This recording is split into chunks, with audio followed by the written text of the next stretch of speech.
నలిగిన వారికి తాను మహాదుర్గమగును, ఆపత్కాలంలో వారికి మహాదుర్గమగును. The lord a refuge for the oppressed, a refuge in times of trouble. జీవితంలో నలిగిపోయావా? ఏదో పరిస్థితి నిన్ను నలగొట్టినట్టుగా అనిపిస్తుందా? నీకున్న స్థితిగతులు నిన్ను నలిపేస్తున్నట్టుగా, నిన్ను కృంగదీసినట్టుగా, నీకు ఉండాల్సిన విలువలు లేకుండా, నీకు రావాల్సిన సహాయం రాకుండా, నువ్వు పొందవలసిన సహాయం నువ్వు పొందకుండా, నలువైపుల నుండి నీ పరిస్థితులను నలిపివేస్తున్నట్టుగా అనిపిస్తుందా? నలిగిపోతున్నావా? విరిగి నలిగిన మనసును దేవుడు అలక్ష్యమో చేయడట. విరిగి నలిగిన మనసు ఆయనకి ఇష్టమైన బలులు అన్నాడు. ఏదో పెద్ద బలి నువ్వు చేయనక్కర్లా. విరిగిన మనసుతో ఆ నలిగి పరిస్థితుల్లో కూడా నువ్వు ప్రార్థించడం ప్రారంభిస్తాయి. దేవుడు నీ ప్రార్థన అలక్ష్యం చేయడు. తప్పనిసరిగా నీకు, నీ కుటుంబానికి జవాబు రాబోతుంది. ఈ స్థితిలో నాకు ఎవరు సాయం చేస్తారంటున్నావా? 9వ కీర్తన 9వ వచనం మాట్లాడుతుంది, నలిగిపోయిన వారికి ఆయన మహాదుర్గమగునట. దేవుడు దుర్గంగా నిలబెడతాడట, ఒక రిఫ్యూజ్గా. రిఫ్యూజీస్ క్యాంప్స్ అంటారు ఇతర దేశాల్లో.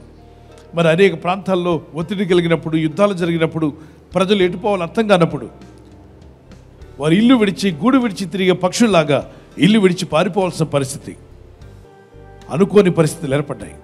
అనుకోకుండా కొన్నిసార్లు నలిగిపోయిన పరిస్థితి, అనుకోకుండా ఊహించకుండా కొన్నిసార్లు ఇబ్బందులు ఎదురవుతుంటాయి. నువ్వు ఊహించని ఇబ్బందులు నీకు ఎదురైనప్పుడు, నువ్వు ఆలోచించినటువంటి, ఒక ఇమాజిన్ చేయలేదు ఎప్పుడు కూడా ఇలాంటివి జరుగుతుందని నువ్వు అనుకోలేదు. అలాంటి పరిస్థితి నీకు ఎదురైనప్పుడు ఏం చేయాలి? దేవుడు చెప్పిన వాగ్దానాన్ని జ్ఞాపం చేసుకో. ఆయన వాగ్దానం ఎత్తి ప్రార్థన చేయి.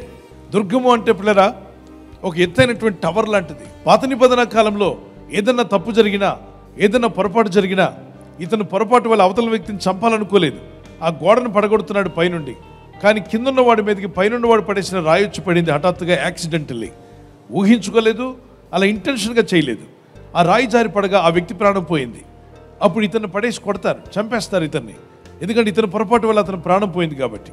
ఇతనైతే ఆ విధంగా అవ్వాలని ఊహించలేదు, ఊహించిన కార్యం ఎదురైంది. అప్పుడు ఇతనికి మరణశిక్ష రాకుండా ఇతను పరిగెడతాడు. ఆ ఆశ్రయపురానికి పరిగెత్తి అక్కడ బలిపీఠానికి కొమ్ములు ఉంటాయి.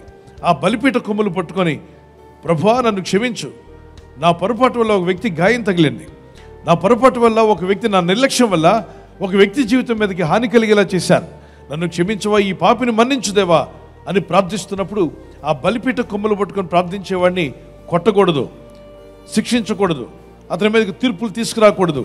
అతను పశ్చాత్తాపడ్డాడు, అతను పొరపాటు కాదది, అతను అనుకోకుండా, ఊహించకుండా జరిగింది కాబట్టి అతన్ని మన్నించమని దేవుడు ఆశ్రయపురంలో వారికి క్షమాభిక్ష పెట్టేవాడు.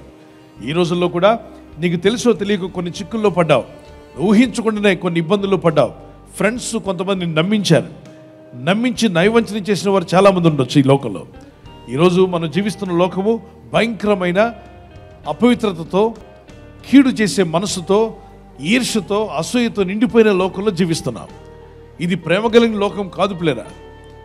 నైవంచన చేసే లోకం, నమ్మించి మోసం చేసే లోకం. నువ్వు ఒకవేళ జాగ్రత్తగా ఉండకపోతే నిన్ను నిండా ముంచేస్తుంది లోకం.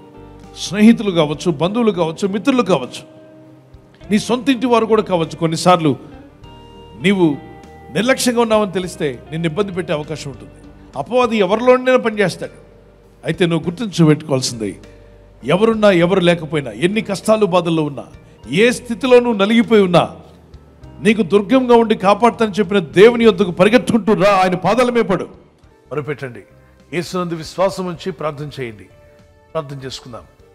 కళ్ళు మూసుకునండి. ప్రభు అయిన యేసు, నా జీవితంలో ఆశ్చర్యకారం జరిగించండి ప్రభు. ఆపత్కాలంలో నమ్ముకునదగిన సహాయకుడు నాయన ప్రభు. ఈ వాగ్దానం పట్టుకుని ఎవరైతే ప్రార్థిస్తున్నారో వారి జీవితంలో ఎదురైన ప్రతి ఆపద నుండి, శోధన నుండి, శ్రమ నుండి వారిని విడిపించి నీ సాక్షులుగా వారిని నిలబెట్టుకోమని వేడుకుంటున్నాను. ఈ రాత్రి నెమ్మదితో పండుకొని సురక్షితంగా కాపాడబడినట్లుగా నీ అగ్ని కంచి వేసి మమ్మల్ని కాపాడండి. మీ చిత్తములో కొనసాగే కృప అందరికీ దయచేయమని యేసుక్రీస్తు ప్రశస్త నామములో వీరందరికీ చక్కని నిద్ర దయచేసి తెల్లవారు లేచి కృపను మాకిమ్మని క్రీస్తు నామములో అడిగి వేడుకుంటున్నామా పరలోక తండ్రి, ఆమేన్. God bless you. ఈ వాగ్దానం మీతోనే కాకుండా అనేకులకు షేర్ చేయడం మర్చిపోవద్దు. అలాగే ఈ యొక్క ఛానల్ సబ్స్క్రైబ్ చేసి ఇతరులతో కూడా చెప్పి సబ్స్క్రైబ్ చేయించండి. Good night. God bless you.